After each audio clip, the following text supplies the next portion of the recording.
Sports Pueblo, 1350. This is the John Wristen Show. Let's join the voices of the pack, Jim Brooks and Joe Cervi, along with CSU Pueblo Thunderwolves head coach, John Wristen. And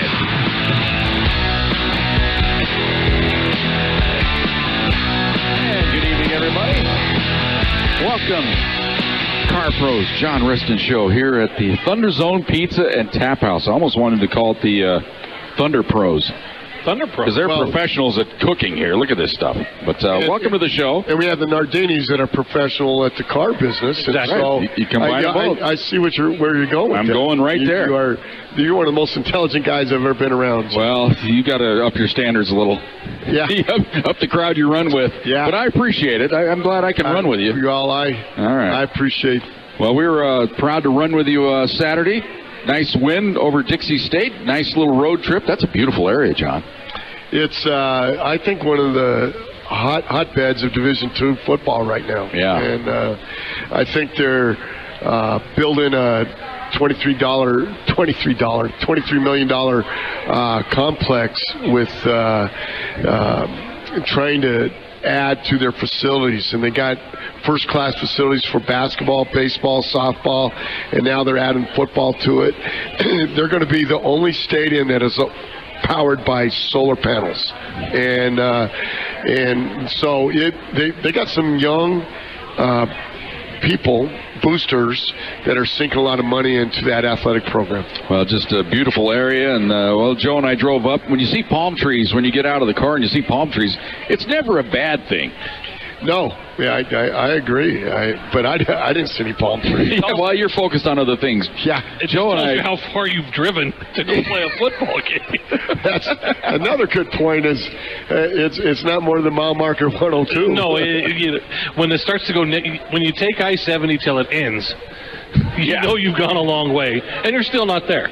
Now you hit the fork in the road. Yep. You know what you do when you get to the fork in the road, don't you, John? You take it. I was going to ask John. I knew you'd know because you're an intelligent media man. Thank you.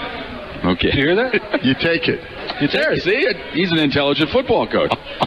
But it was quite a ball game. Wow, we are entertaining this audience today, aren't we? It was a fun game for the first half. It's a frustrating game. You guys got off to a great start. I thought the first two drives were pretty darn good. You had to settle for the field goal in the first. Had a couple, maybe a breakdown here and there. But the second drive was a thing of beauty. You're up 10-0, looking good, and I thought things were rolling. It was a nice start. I thought it was one of those games that offensively we got back starting fast, and we were able to take the opening drive and get a score on that. I think we've done that out of our 10 games. 6 of the 10 games when we have the opening drives have been able to take it down and score on the first drive. And that kind of sets the tempo. And especially when you're on the road. And I really tried to challenge our guys about this is, if you want to be the guys in the RMAC that everybody talks about, the why. And I said, well, we got to go to Utah and do it because we have never done it at this place. And we got to go establish our territory, basically. And I thought our kids were in tune. I thought they played fast. The spirit on the sideline was much better than the last road trip that we had. Right. And so we learned, and I'm proud of this team for being able to do that. Plus, you had to enjoy the surroundings as far as the conditions of the turf. The stadium was a nice atmosphere to play. I think everybody buys into that kind of thing, and good surface to play on, and it wasn't that big a stretch to go play a great football game. No, I think that one of the kids, I believe it was Spencer Nathy, that we're out warming up, and he's there getting stretched. He goes, God, this turf feels like our turf. It was one of the first times I ever heard that comment. And so I think there was the atmosphere was right for us to play well. And so when you have that, and you don't, shame on us, but it was a A+ effort, I believe, for the Thunderwolves. Well, we go down to the field before games and visit with players and coaches and just kind of get the feel of the arena and the temperature of the game. And that might have been the loosest we've ever seen your coaching staff before a game, and it was like a refreshing looseness. Like, we're here, we're ready to play, but there were some things that happened on the road, and we're a long way from home, but let's go get it. It was a different kind of pregame that we're used to, even here when we're here. Well, I don't know if there was a reason for it, except we had traveled 745 miles together, and I think it's the palm trees. Could have been the palm trees. But you were doing your laps, so you weren't part of the. Well, you were part of it a little bit. I came on and said hi. You chapped a little bit. I did my routine. Yeah. How many? Do you have a number? 4. Okay. 4 laps or 4 miles? 4 laps. Okay, 4 laps. That's 4 miles to me. Every mile's a lap. One person's John's lap eyes. is another person's mile. He's like a giant. Every lap is a mile. Yeah, but as the game wore on, they came back. They got a drive, got down there, got a field goal. But again, a penalty kind of hurt you there. The little personal foul deal, which gave them a shot at the 3. You held them at 3, which is the good news. Talking about the first drive when it was Ty, that was called holding on the first drive of the game that took us back. Right. But that was such a you could have called that 100 times. Right. And I had a new line for the officials. I says, a great official never makes that call. I thought that was pretty. Did it pay off later in the show or later in the game? I don't know. Probably not. But I said a great official doesn't make that call. I mean, how can you make that? Did he twist him? Did he turn him? Did he take him to the ground? No. Then how can you call holding? And I said, great official never makes that call. So. I bet they enjoyed that. Did they hear it the rest of the day? No. Oh, just once. I've learned that I cannot make the difference on that call, but I can help the next one. Try and go get you one, right? Sure. I want him to be a great official. But then as the half kind of rolled along, mistakes started creeping in. I'm sure that was it began to be kind of tense when throw the interception. When Brandon came in the game, then the next possession a little bit later, you had a fumble. And it just seemed like things were, oh no, here we go. We could be in a little struggle. Well, I don't think there was any panic, but yes, you're absolutely correct. There is that in Colorado we had 2 chances in the red zone, and we've been pretty good. I think we've been one of the tops in the nation. That we've been scoring touchdowns, and we turned the ball over, and that wasn't like us. And so. So you get 14 points there that it really could have been totally different in the outcome in the first half. Right. And those are self-inflicted wounds that we can fix. But we kept staying the course, and our body language was super, and I challenged the guys on it, and I thought it was absolutely really a very positive road trip based on what we talk about, playing the game, ebbs and flows of it, and your body language of being able to be physical with a physical team. That's a good team. That's a real good team. And I thought we played really one of our better ball games. And then late in the first half, Joe and I both agreed that that was a kind of a critical score at that point in the ball game because you knew they were going to get it coming out of the locker room. And just a dynamite throw by Rex to Josh. You split that's a tight window there between that safety coming over in the corner, and it's almost like he dissected the defense. And Josh, he makes some great catches. He's a weapon. Yeah, he's a weapon with the ball in his hands, and he made a nice catch down the sideline. But the other play was when he came across the middle and made a nice setup right there, and Rex threw it to his right shoulder, and he took 2 or 3 guys right down the middle. Yeah, right. And it was he was good. He was good with the ball in his hands when we were handing it to him. And so I thought Josh is really coming on and getting confidence. And he's been kind of banged up. He's missed a couple practices because of those reasons. So his game plan is, as a coach, they don't practice it. You just can't go out and do it. Everything's, just throw it to number 3. He got it. I mean, maybe there's... I would. Well, I know, but that's why you're the... I would. That's why you guys got... I'd blitz every time, seconds. too, though. Yeah. So you got all the answers after the fact. Absolutely. We see it better than anyone. Yeah, I agree with you, but it takes some setting up to make sure that you're confident in being able to call it. Well, you mentioned the throw from it was 41 yards to set up the score. To me, and you and I talked about it after the game, and Rex and I talked about it after the game, he made some great plays with his feet. He made some I'm going to put the team on my back kind of runs where they respect you for going to get that first down and knowing exactly where you got to go. And he did it 4 or 5 times in critical situations that showed, okay, that's giving of self to go get that. Well, the first drive of the game, he doesn't usually pull it, and he pulled it and got us 12 yards to get the first down. And then the next one, he scrambles out of the pocket, and it was 3rd and 13, and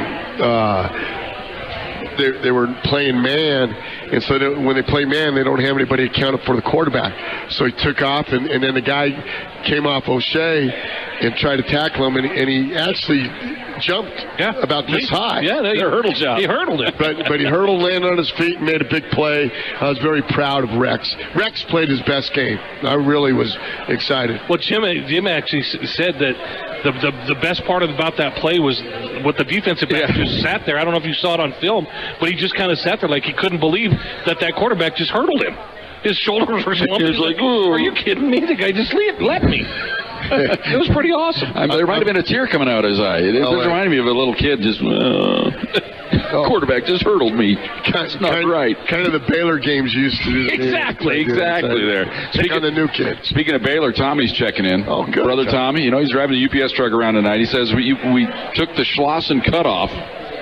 Joe, remember there in Utah? And we got out of the car, we cut off our Schlossen, got back in the car until we got to the fork in the road, took the fork. That's the old Johnny Carson bit. Remember that one? All I know is the Utah State Troopers are the nicest state troopers. Yes, they are on the way back. Holy cow.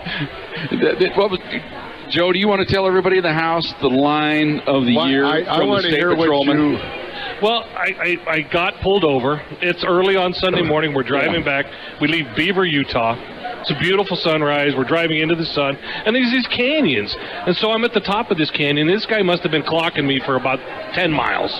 And he's just laughing because there's no other car in the canyon except for him and me. And so we get to the bottom of the canyon, and we pass him, and I wave at him. And then we kept going. Then all of a sudden he pulls me over. And he goes, "Do you know why I pulled you over?" And I said, "No." He said, "Speeding." I go, "It's 80. He goes, "Not when you get in the canyon, it's 75. I go, "Well, how fast was I going?" 90. And so I said, "Well, I'm sorry. I had it on cruise control, and I guess the downhill." And he understood all that. He goes, "Where are you guys going?" "We're going home." We covered a football game. Told him the whole spiel. So he comes back, and he goes, "This is a stretch, but I'm going to give you a warning."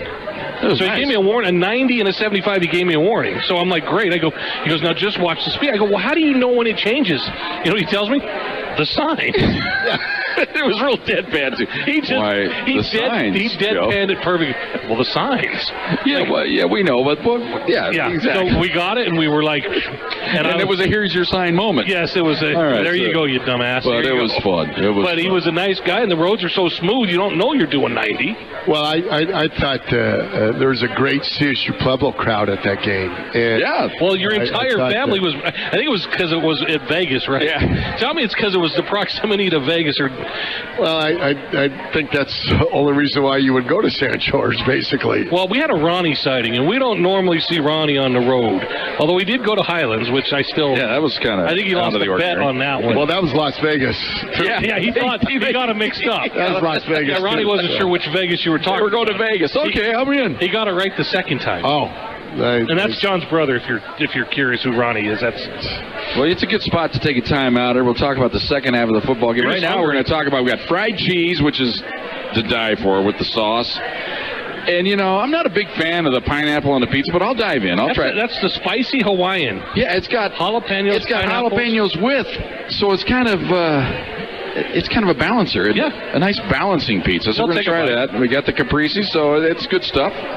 So come on down and join us here. We don't have any distractions tonight. We don't have a World Series Game 7. We don't have, there might be an NBA basketball game, but it's November. Who cares, right? Exactly. Although the Nuggets looked good last night. That was fun. But come on down and join us for the show.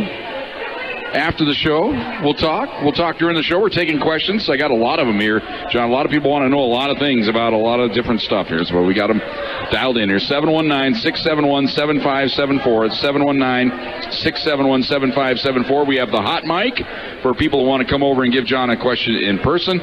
But come on back after the timeout and join us. It is the Car Pros John Wristen Show. We are at the Thunder Zone Pizza and Tap House on Fox Sports Pueblo. The John Wristen Show on Fox Sports Pueblo 1350.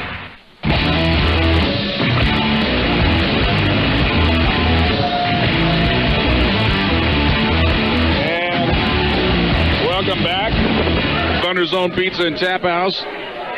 Oh, my goodness. The pineapple pizza with a jalapeno. You don't want to take a bite of a jalapeno 10 seconds before you have to go back on the radio. This is Pueblo, man. That was a little rugged. I got to up my game a little bit, but that's pretty good. That's not a veteran move. No, I'm not. It's late in the season, and I'm turning the ball over early. But I got time to bounce back, though. Plenty of time left in this game, John. Plenty of time left in the game on Saturday.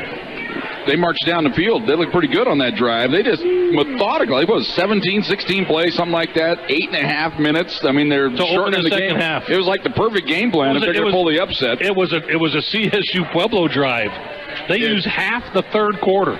I kept looking, and they'd go first down, and they'd get 8 yards, and then they'd go 2, and then get first down, and then first down, they just methodically kind of, and we had a trouble right there in that drive is making a little adjustment. So the key was getting them off first down, meaning don't get 4 or 5 yards, 6 yards on first down. So we held them first, and they only got 2 yards on the third consecutive first down they made. And so then we held them, and fourth down, and Quinn, I thought it was going to be targeting on E.T. on the deal, but and that's what I was looking about. Quinn goes, I reached out and I grabbed him. That would have been 3 yards short. So our penalty there added 15 yards on it, and then I looked at the clock and I says, "Is that right? It was 9 minutes left." I mean, it was like 9 minutes there. I kept going, whoa, and.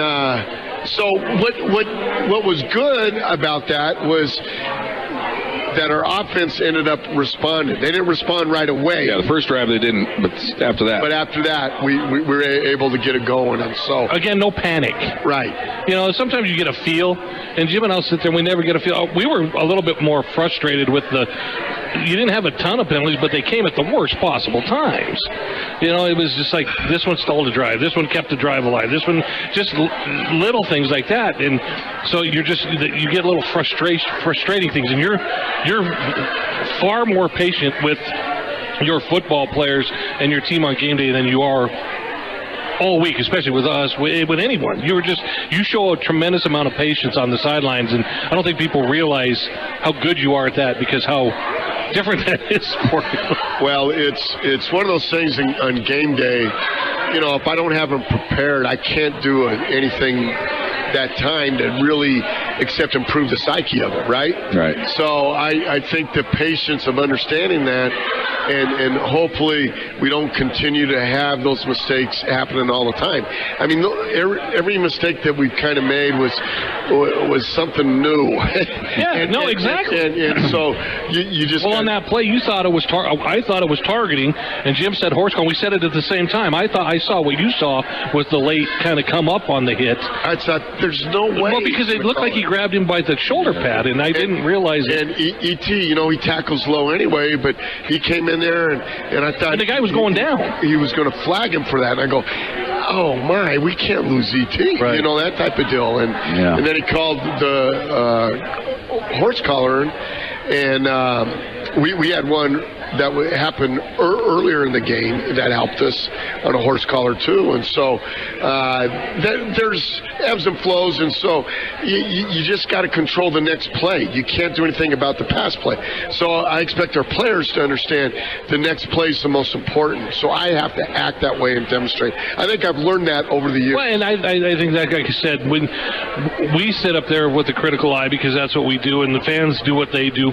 But I've noticed through 10 years of watching you coach that you're probably the most patient when it comes to problematic things like that I've ever seen a coach. So that's a compliment. Well, I'll take it. Yeah, I compliment you. That's thanks. You're welcome, buddy. Now we're buddies. Kumbaya. Yeah, so they cut it to 17-10 with that drive.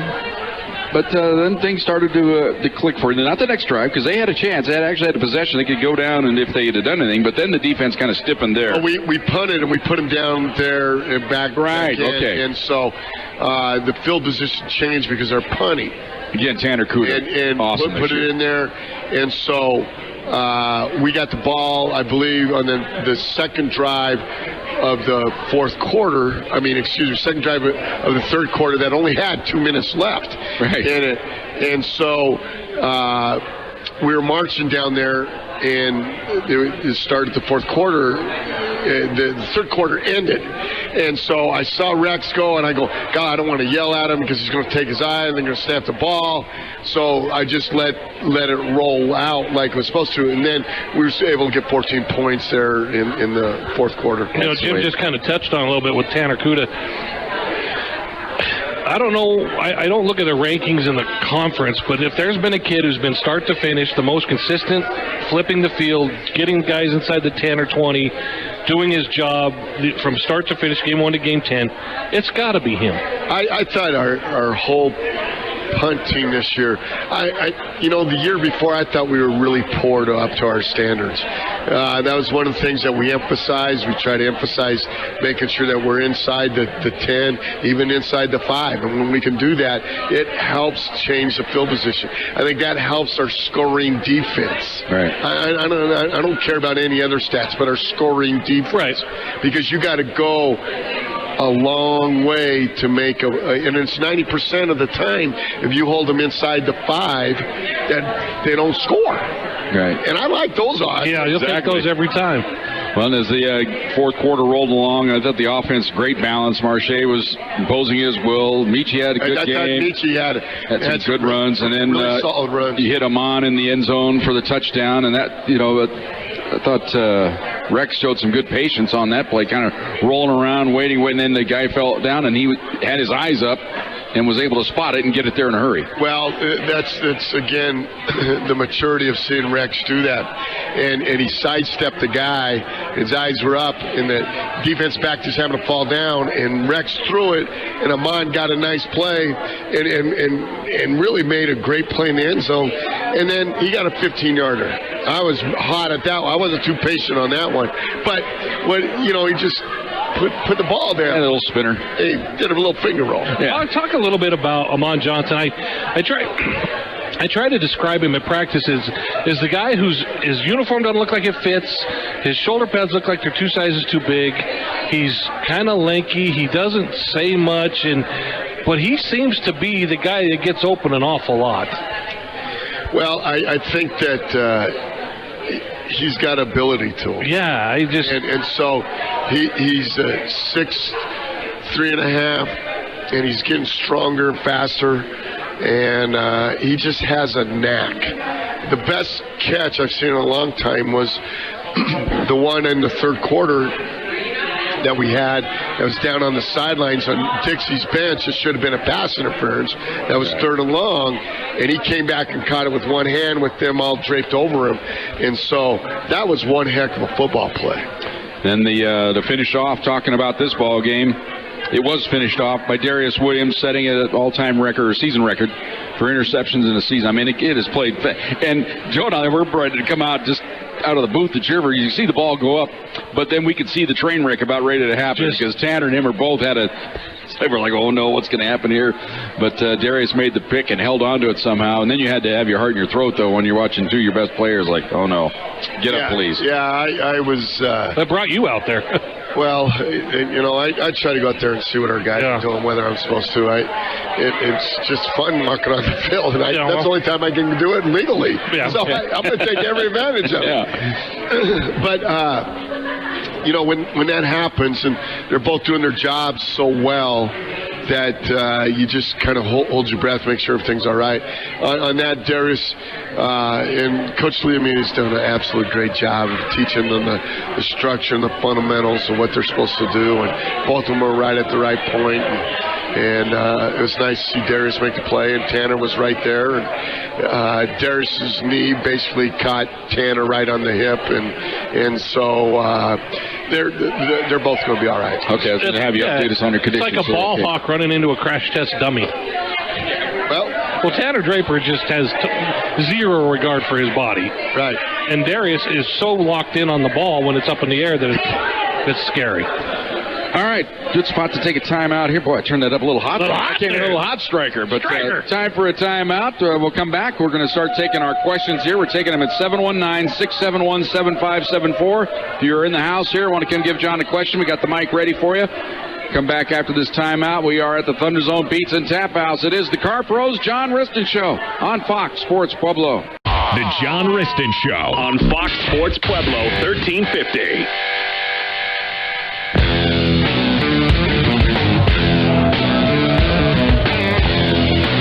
Welcome back. Thunder Zone Pizza and Tap House. Car Pros John Wristen Show. I've used that Kramer line a lot lately. It's like a circus in your mouth, but that's what the pineapple pizza, the Angry Hawaiian, is like. You got the Canadian bacon, you got the pineapple, and you got a jalapeno. That is awesome. It's a circus. It's a circus in your mouth, Jerry. Okay, but that's the way I'm looking at that pizza. And you got the fried cheese, which is awesome. The caprese. Joe, you can have the caprese. It's good, I know, but it's yours. I'm not going to fight you over any of that stuff. No, it's John's. We share it. Anybody who walks by wants a bite, they're more than welcome to share with us. We're not Joey Tribbiani to the point where we'll fight you over our food.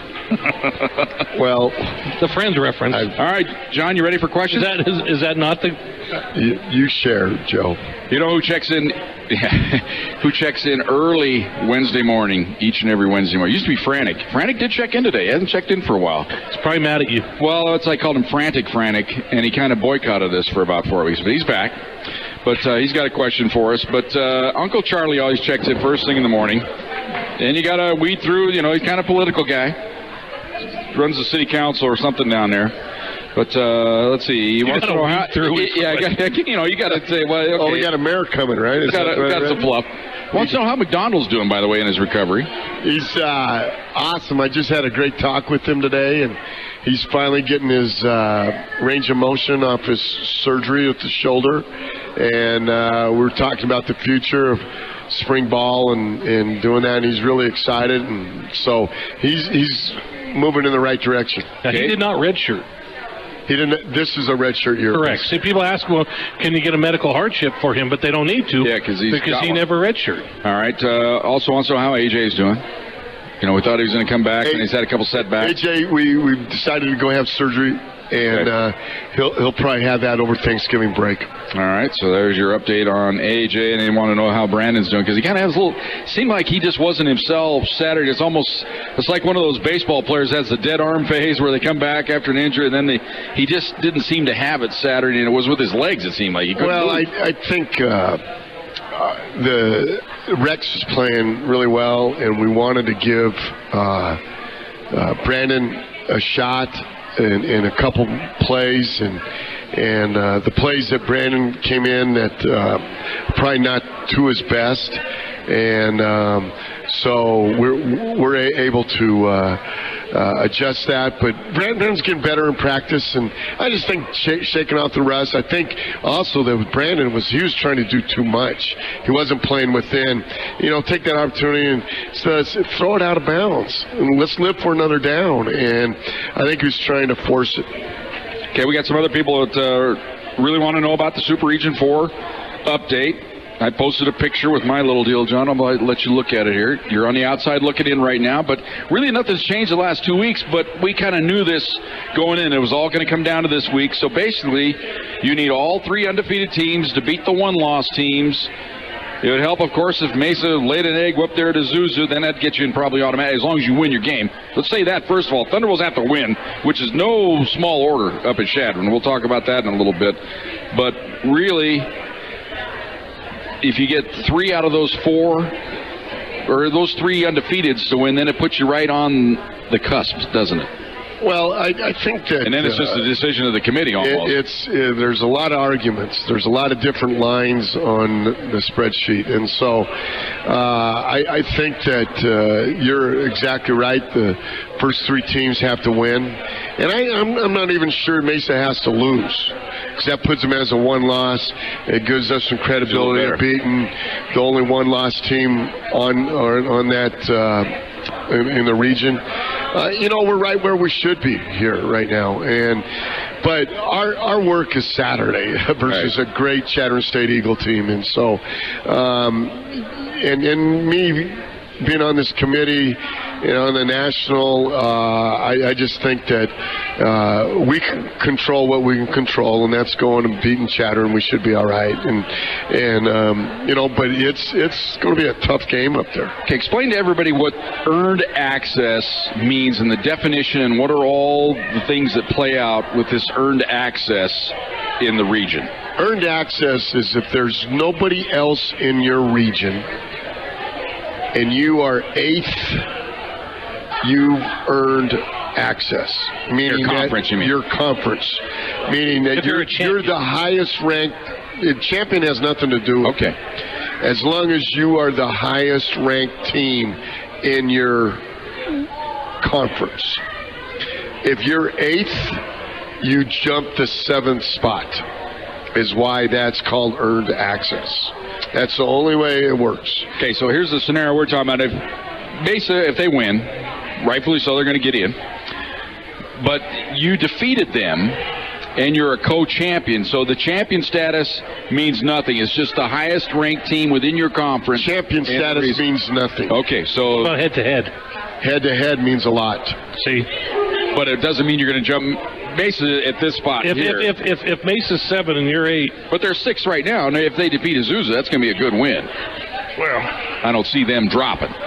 Well, unless some of the number 1 loss teams. There's some scenarios there. So if they end up 7 and you're 8, then you could argue like hell to try to jump them, is what you're trying to say. Well, I just think that I really think the first 3 we're going to have 5 2-loss teams. Yeah, as I look at it. And it's going to be a factor in that. And Duluth at 8 right now, they're playing a Mary team that's 1-9, so that's going to hurt their strength of schedule. You winning, if you defeat Chadron, it's going to bump your strength of schedule up a little bit. So under the scenario, it may come down to you in Duluth. What it could come down to, couldn't it? Well, and then that also puts 3 of the Northern Sun teams in there. And they're not. So I asked that question too. Do you want that many teams in? And so it's all got to. So basically, we just let the things play out. But that kind of I hope that gets some of our listeners. They all want to know the scenarios. But you've answered the main question. The conference champion status means nothing. It's the highest ranked team in your conference within the region. Correct. Gets the earned access. If you're 8th. Okay. Not if you're still 9th, the highest ranked team. It doesn't make a difference. You have to be 8th or higher. Right. Is what I'm saying. And how many people are on? I know that I've seen the committee. It's a conference call, correct? Right. Now, is there just a Super Region 4 conference? Yes. So committee. So I'll be on a conference call at 6 a.m. Sunday morning with our region, and we have 2 people out of the Northern Sun. We have 2 people from the RMAC. I'm one of them. Greg Brandon, the other? No, David Hansberg. Oh, okay. At Mines. And there's 2 people at Lone Star. And Gary Pine, the athletic director at Azusa Pacific. And Midwestern State now sitting there at 7. They've only played 8 games, so they lost a couple of them to postponements from the. They only scheduled 10 and they lost 1. They didn't go to Florida. See, part of the dilemma with Division II is that you're comparing 10 games versus 11 games, and that really throws the numbers off, in my opinion. You know how hard it is to go win 1 game. Right. You know what happens when you play 1 game. You lose your quarterback. You lose 2 quarterbacks. You lose your best running back. You lose a couple offensive linemen. You all that stuff that comes into play when you play the game. And so in Division II, you compare apples to oranges. That's why it really becomes subjective. So you take the win-loss percentage, which I consider number 1 in my category. And then you take the schedule strength, and then you also take quality of wins. And that's where you got a chance. All right, another question. Where'd I have it? I just had it here. Dan Eckhoff checking. He wants to know the playoff scenario. Dan, we have no idea. I mean, you cannot even begin to figure out where everybody's going to be and where you just. Well, just have your car with take a gas. If the Thunderbolts get in, you're going to have to drive somewhere. Without, it won't be a road game. Well, will it not? You might have to fly somewhere even.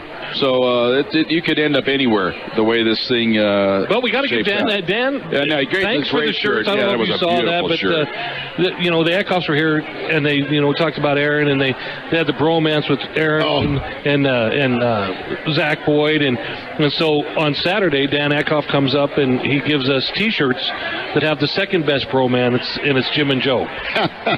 And the Eckhoff family has been awfully kind to us in the last few weeks and years, and they've been valuable listeners, and they have followed us through Aaron's entire career. And I didn't get a properly thank because right before we went on the air, they handed us the shirts, and then right after the game, you know how that's expansive, trying to get the job done. So we didn't get to say thank you properly, but we appreciate that. Well, it was Aaron. Pastor, right? His youth pastor came down and did chapel for us, so it was nice have Aaron and see his family and being in Utah, what he was able to grow up with. I'll just say that if the Thunderwolves do get in, it's probably going to be Central Washington because Minnesota State, if they defeat Sioux Falls, that's going to be a great quality win in the conference. Central Washington currently sits there at 2. If they beat Humboldt, it'd be a good win. So nobody's going to jump those 2. So it's going to be either Minnesota State or Central Washington probably wins the region. Yeah, but that's where the Thunderwolves end up if they sneak in at 7. No, because the 1 has a bye. Yeah, but 7 goes to 2. Oh, okay. I thought you were saying go to 1. No, 7 go to 2. It's going to be one of those 2. Okay. So that's if you want to look Minnesota down State the line, or Central Washington. Yeah. So either way, it'd be a. But you take it. You take that challenge. That's the challenge you want. Let's go. Yeah, exactly. All right. Ken Frantic, we mentioned, checking in. We've talked about this for a number of years in the RMAC, the scholarships growing. How many scholarships are the teams in the RMAC up to now? I know there's 30. So up 30, and eventually the high point will be 36. Right. So you're up to 30 from a few years back. It was 26 or something like that. Right, 24 to 26, so we're growing. 28, 30. So 2 a year is. So we're supposed to jump up to 32. All right, so that's where we're at right now. So that takes care of that question right there. Another listener wants to. What are your thoughts on the comparison between Taylor and Darius? Their little rivalry kind of reminds him of the old rivalry between CJ and Steph Dickens. How do you compare that? How would you compare the 4? It's hard for me to always compare players. Everybody wants to know. I know all 4 were really great players. They had a pride in their job. They came to work every day, and I really have enjoyed these 2 by the way they've gone to work and competed and have really looked at the little details that Leo has been coaching them. And a couple times there are clinic films of what those 2 are doing, and I'm really, really excited about their growth and maturity. Darius has grown up a lot, really a lot. And so E.T., he's like a little pit bull out there. Right. He's just a little pit bull and reading it and gaining confidence. Not that he lacked any, but he's getting more confidence on every play. And so and you compare Steph. Steph was as a competitive person as I've ever been around, and he wasn't going to be denied.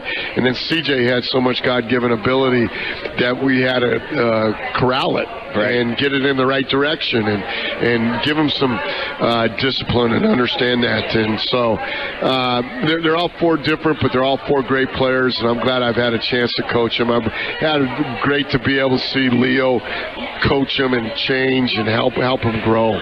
All right, we're going to take a timeout here. We'll come back. If anybody's in the house coming back after the timeout has a question, we got some tickets to the basketball games Basketball this weekend. Tickets. So we got those to give away if you want to come up and give us a question. So we'll do that after the timeout. We are at the Thunder Zone Pizza and Tap House. It is the Car Pros John Wristen Show on Fox Sports Pueblo. The John Wristen Show on Fox Sports Pueblo 1350.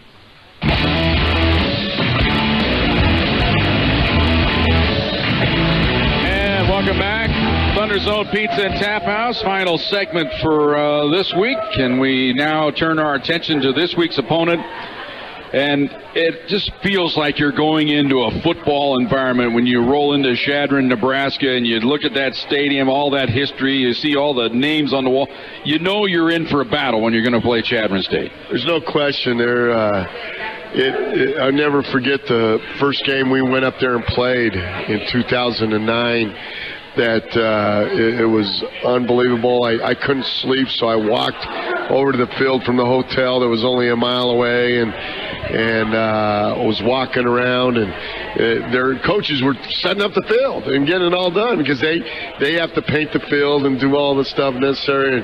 And I just have such respect for the way football is played there and how they coach, and it's just an unbelievable rivalry in my opinion that I really wanted to.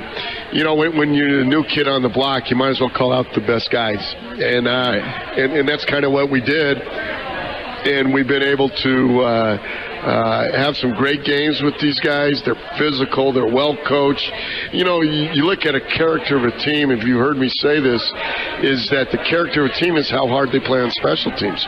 These guys play hard. Well, their starters play special teams. They get after it and they go. And so you're going to see these big 6'4", 300-pound linemen.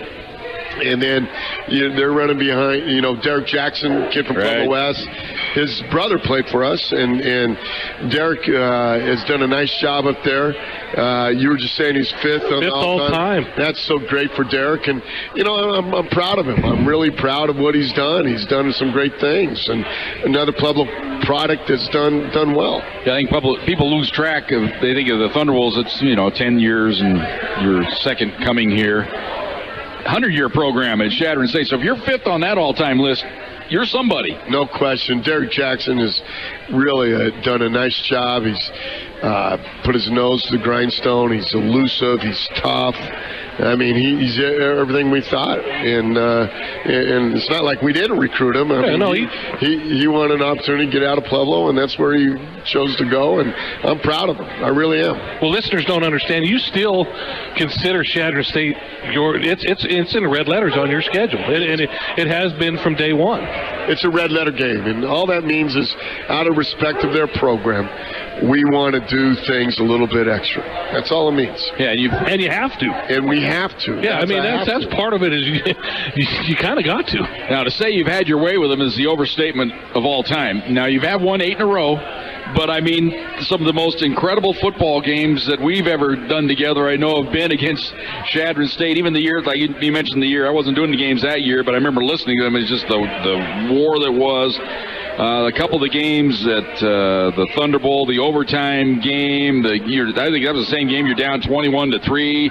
I mean, there's been some games in this series. The wild shootout you guys had up there.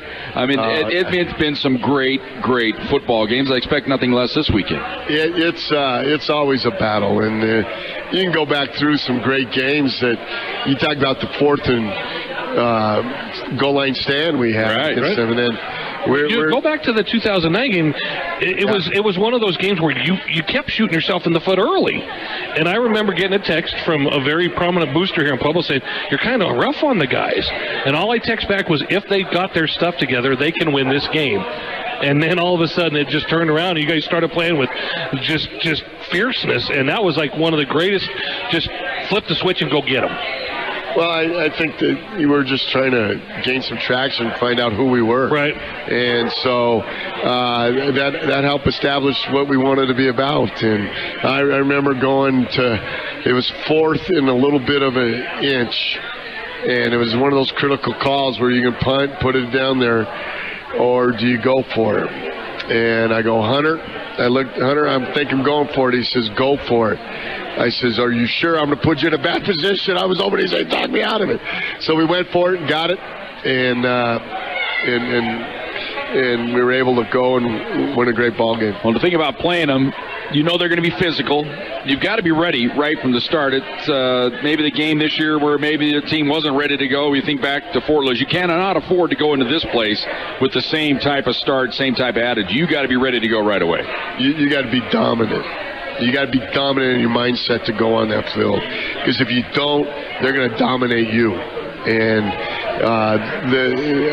Jay Long does a great job. The players have a mindset. They're hardworking. They're well coached. And what a great way to send these seniors out on one of these trips like this. And then let's go do what we can do, and then let's see how it all plays out. But the reality, if we don't do what we're supposed to, there's no talk about the playoffs. There's no talk about that. And so the reality of this is we got 60 minutes left of this 2017 season. It's a playoff game. And it is a playoff game. And there's a conference title on the line. Yeah, so they're trying to tell people this is a huge, huge game. It's a big-time game like you should play. And so you really talk about our gold box that we played the last 3 games.